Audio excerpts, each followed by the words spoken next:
CTV News with Ricardo Veneza. The shocking revelations and the images coming out of Gaza in particular have really put a lot of pressure on the Canadian government. Ottawa is making a major change to its position on Palestinian statehood, indicating Canada will recognize Palestinian sovereignty under certain conditions. Good evening. Prime Minister Mark Carney made that bombshell announcement this evening. He told reporters Canada intends to recognize a Palestinian state at the United Nations General Assembly in September, falling in line with other Western leaders and earning the ire of Middle East ally Israel. Canada intends to recognize the state of Palestine at the 80th session of the United Nations General Assembly in September 2025.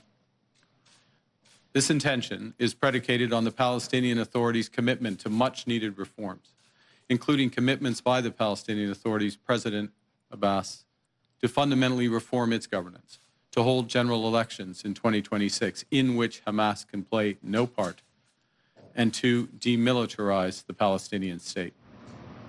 Carney says Canada will increase its efforts in supporting strong democratic governance in the Palestinian state and the contributions of its people to a more peaceful and hopeful future. Carney made the announcement after speaking with Canada's allies, including France, which has also committed to recognizing Palestinian statehood. Now, Israel's foreign ministry responded tonight on X, saying it rejects the statement by the Prime Minister, going on to say the change in the position of the Canadian government at this time is a reward for Hamas and harms the efforts to achieve a ceasefire in Gaza and a framework for the release of the hostages. A new gas price report shows the cost per litre at the pumps is in for a double-digit surge in Windsor as of tomorrow morning. I'm on a pension, so that'll really hurt me. That'll stop me probably from driving a lot. Then I'll have to try to bust it, I guess, or whatever, do whatever. So, you know, for 12 cents, that's like right now, 123. I love it right now. I'm filling up, so hopefully that'll last me for a bit of time. Well, as you can see there, drivers are trying to get out ahead of what could be a 12-cent hike at the pumps, according to analyst Dan McTeague and his, or should say Dan McTague and his Canadians for Affordable Energy operation. He's predicting the sharp increase will send gas to $1.40 a litre by Friday. That's down from about $1.55 at the same time last year. While the long weekend is a factor, McTague says demand is outpacing supply in North America. You know, at least 9 of that, 10 cents of that is due to the market. The other 2 cents average is because retailers have been offering gasoline at or below cost, or certainly getting rid of some of that retail margin it takes for them to run their operations. Now to Chattam, Kent, where a councillor is feeling vindicated after a partial victory in her court challenge against the municipality she represents. As our Travis Fortnam tells us, it's a ruling 2 years in the making.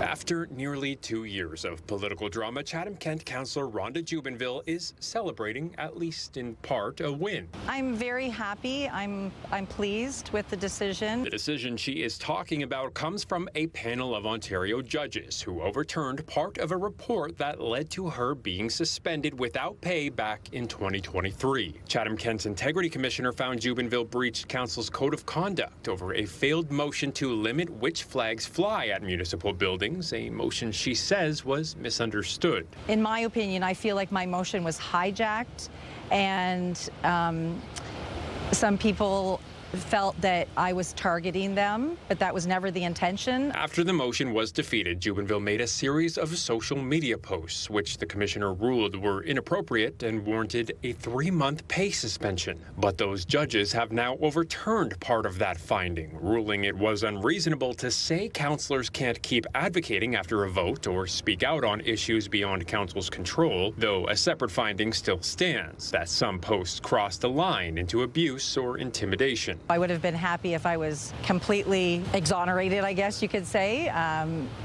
but I think it's a positive direction where the outcome will go. The court set aside council's decision and sent the matter back to the Integrity Commissioner, who will now decide if a penalty is still warranted. The code of conduct needs to be precise. Governance expert Richard LeBlanc says the case should prompt municipalities to tighten up their policies. The clarity of the code and the process are very important because as an integrity commissioner, you really want to bulletproof yourself. Jubenville tells CTV News Chattam Kent's code has already been updated since this all began as part of a regularly mandated review. I'm just glad that I can work together with my colleagues on council, and I'm hopeful that we can put this behind us and work together and on things that are important in Chatham-Kent. The municipality says it won't comment until legal counsel has reviewed the decision and did not provide a response by deadline. Travis Fortnum, CTV News. A fire damaged 2 homes in Chattam late last night. Crews getting the call to head to 87 Gray Street just after 10 p.m. and found flames burning through 2 homes. No injuries were reported, but damages pegged at more than $500,000. The Office of the Ontario Fire Marshal has been notified of those fires, and the investigation is ongoing. To Queen's Park now, where the Ford government has suffered a setback in its plan to restrict and rip up bike lanes. Ontario's Superior Court ruled today the move is unconstitutional. Cycling advocates argued removing the lanes in Toronto would make roads less safe, a position with which the judge agreed. Justice Paul Chabas siding with Cycle Toronto, which brought the legal action forward. He found the Ford government's decision violated the Canadian Charter of Rights and Freedoms. The judge's comments were scathing about the province's lack of evidence about the safety of bike lanes, and I think even just as important, the issue of traffic congestion itself. The Premier, the Minister maybe tried to frame this as a bikes versus cars, but our challenge was around the safety of the bike lanes. But the other piece that the judge commented on as well was that ripping out these bike lanes actually won't address the traffic issues the Premier is looking to solve.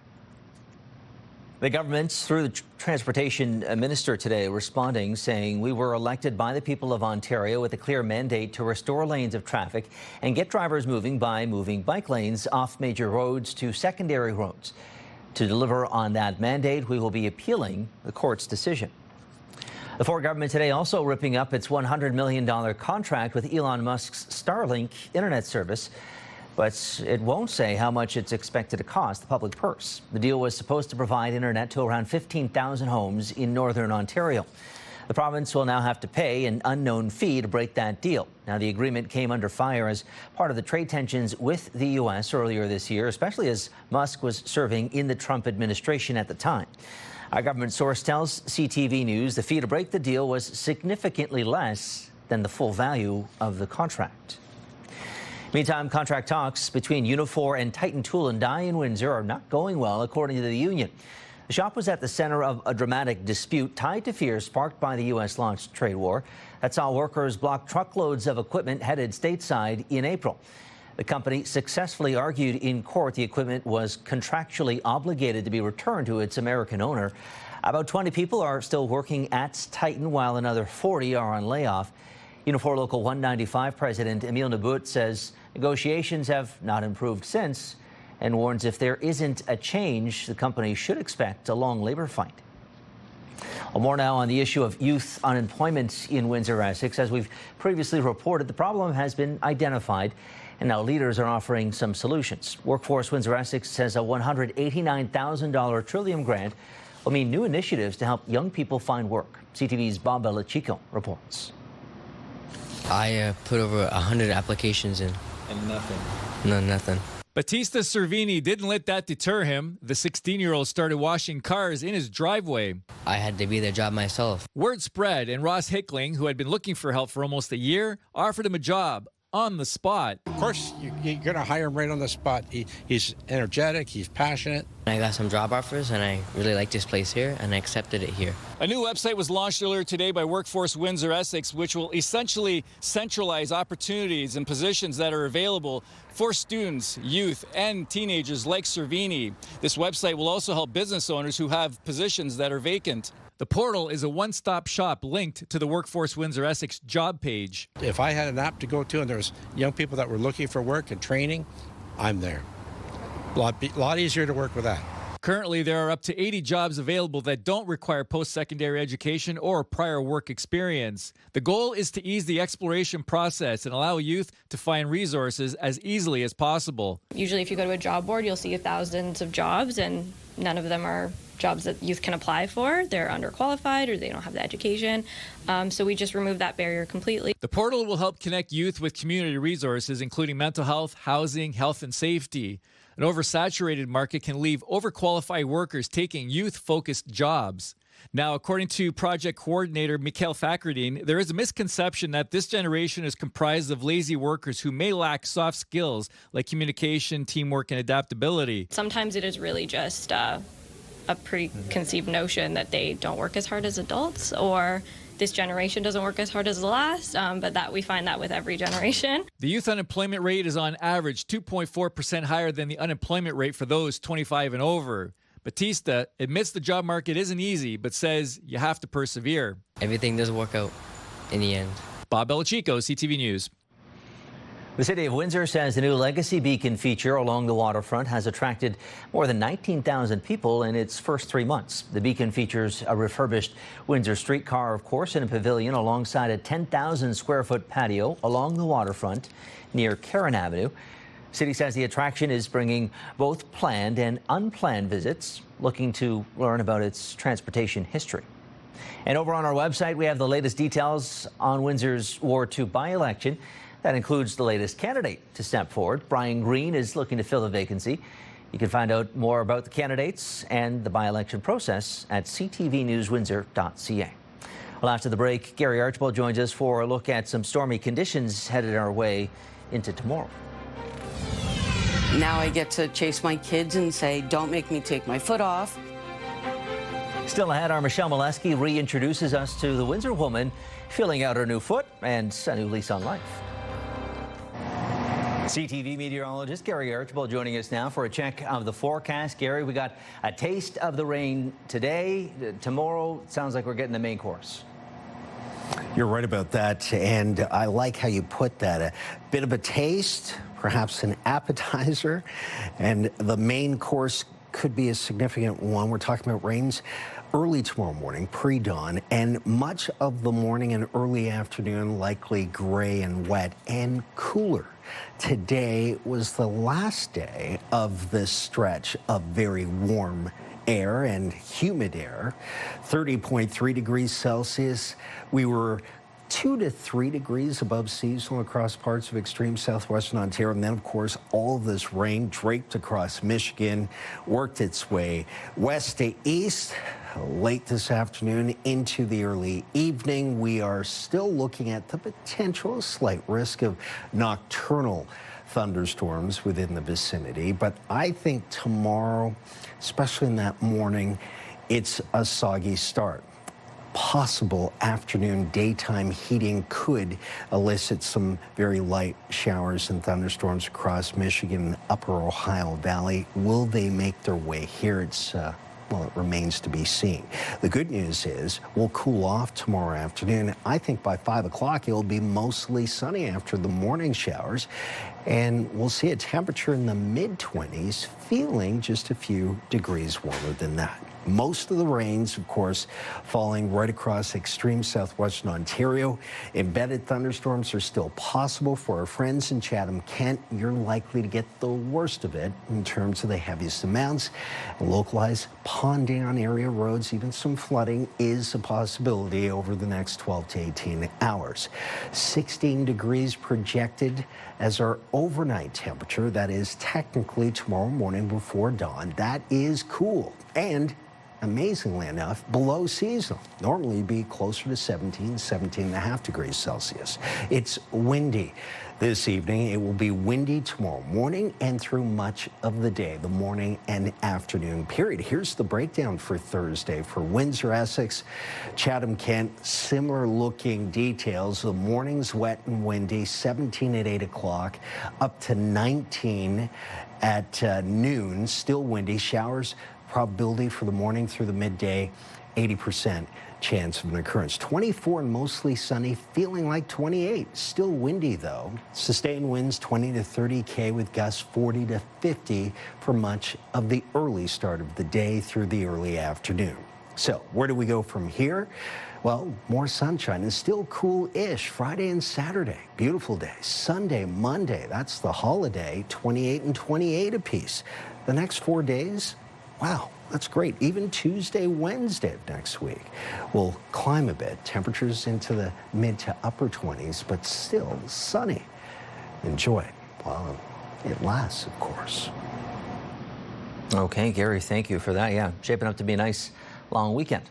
Well, the Bank of Canada released its key lending rate decision today, holding steady at 2.75%. It's a decision that earned the ire of Premier Doug Ford, arguing the country needs stimulus during this trade war with the U.S. As CTV's Rachel Aiello reports, the central bank says it's the uncertainty the trade war is causing that's grounds for staying put for the time being. Uncertainty over the future of the Canada-U.S. trade war is clouding the economic outlook in this country, prompting the central bank to again hold its key interest rate at 2.75%. Growth in spending by Canadian businesses and households is being restrained by uncertainty, and new U.S. tariffs are having profound impacts on directly affected sectors. Today, this country's top banker said future inflation projections hinge on the outcome of the ongoing cross-border trade talks. The tariffs have a permanent effect on the economy unless they're removed. The decision was widely forecasted by the big banks, but came as a shock to Ontario Premier Doug Ford. He said staring down the economic uncertainty, it's never been more important to stimulate growth, and called on the central bank to cut interest rates now. How would you respond to that? Look, we take our decisions independently of the political process. We are going to make sure that a tariff problem does not become an inflation problem. That tariff problem only growing today, with U.S. President Donald Trump announcing 50% tariffs on certain copper imports, citing national security. The sudden announcement adding to the pressure Prime Minister Mark Carney and his cabinet are facing. With the clock ticking and no new trade pact in sight, economists say there's a lot riding on Canada getting a good deal. That's why I think, you're seeing Canada sort of running the clock. Though Trump's envoy to Canada still thinks there's a chance of an agreement by Friday. It's Wednesday today, so you've got at least 48 hours and maybe up to 72 hours, but a lot of things happen at a close of a negotiation. That time for Canadian companies like Algoma Steel is of the essence. Today, the company suspended its dividend after posting major losses, saying tariffs played a large part. Rachel Aiello, CTV News, Ottawa.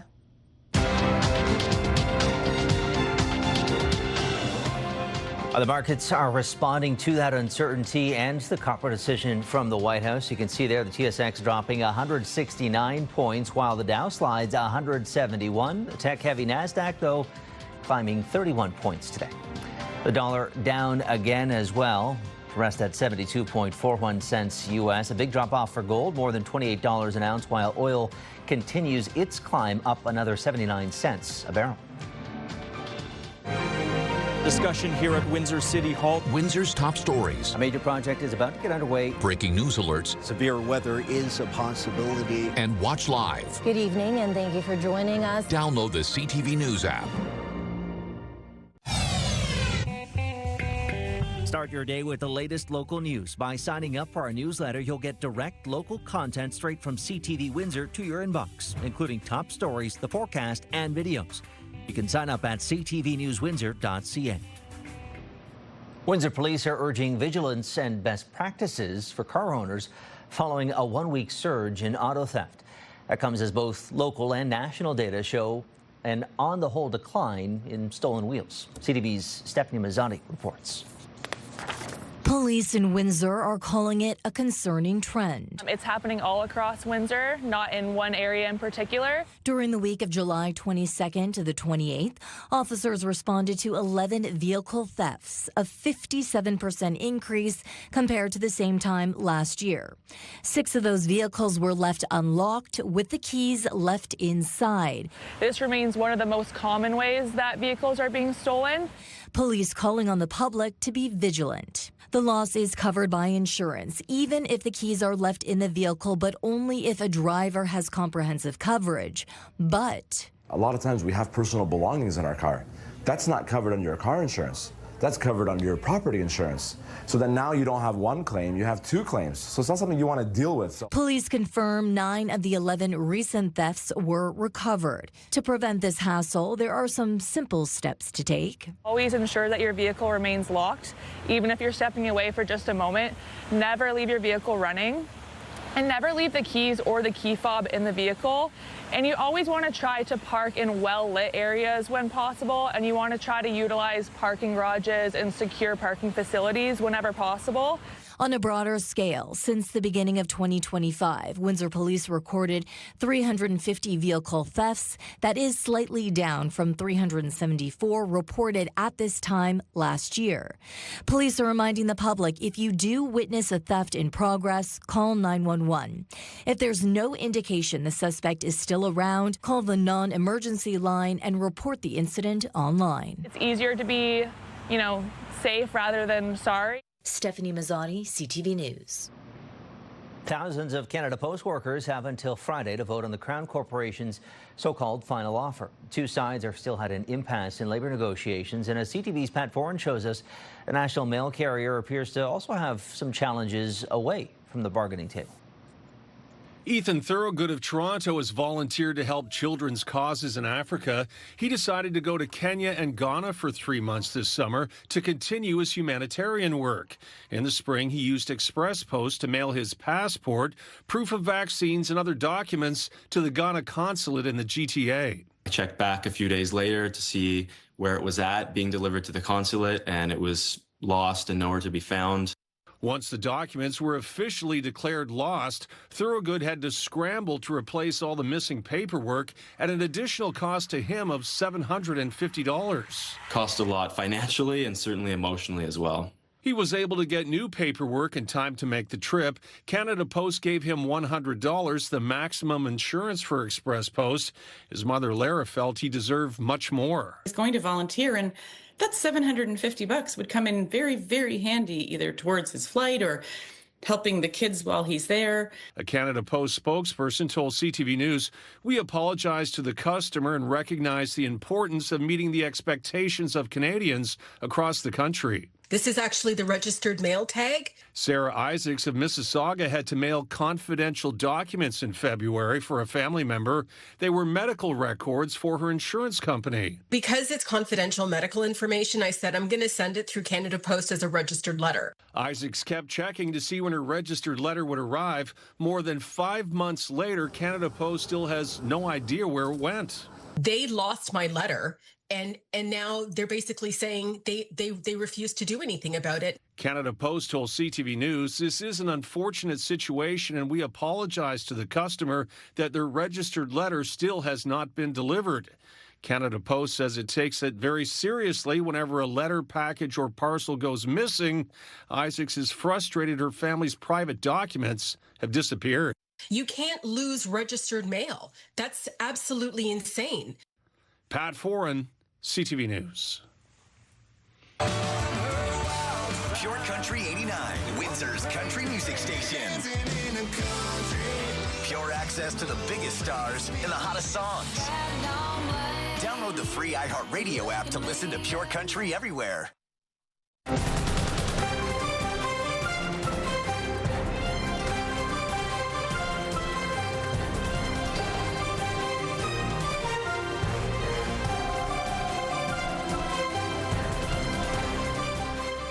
Okay, Gary is back for a 7-day recap. It sounds like we have some showers to get through. Gary here first, but things shaping up nicely on the back end.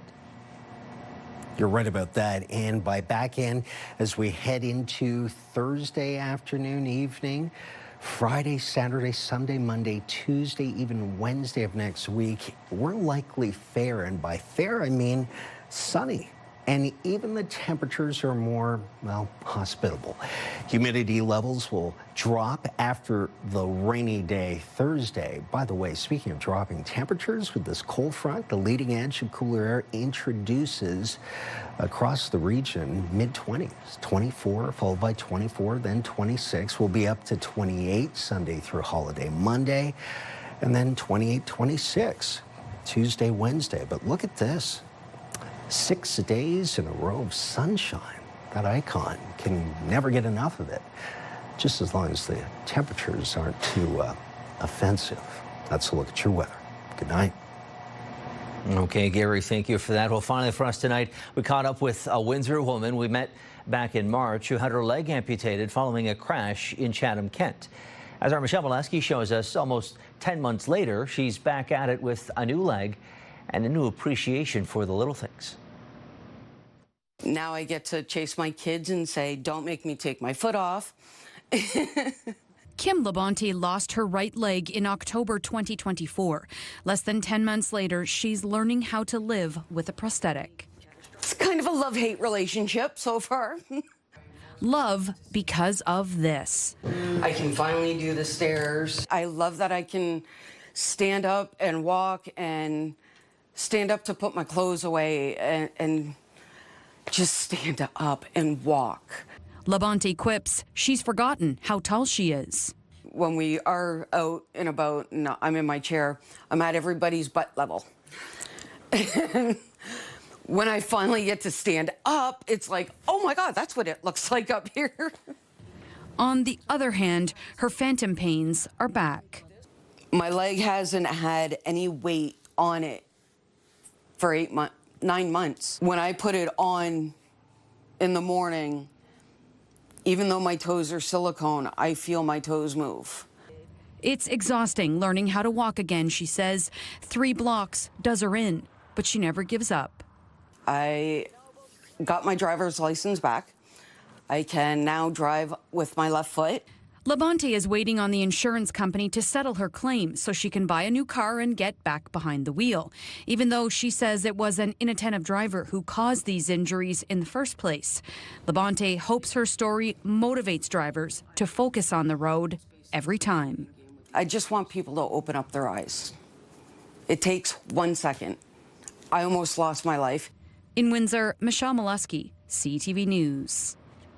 Yeah, it really is a great message. Focus on the road, get off your phone, and hopefully, you avoid a situation like that. But she has such a great spirit. Great to see that she's back at it now. Thanks, Michelle, for bringing us that story tonight. And that is our time this evening. We'll see you again tomorrow at 6. Until then, I'm Ricardo, Veneza, and for everyone here at CTV on both sides of the camera, have a great night.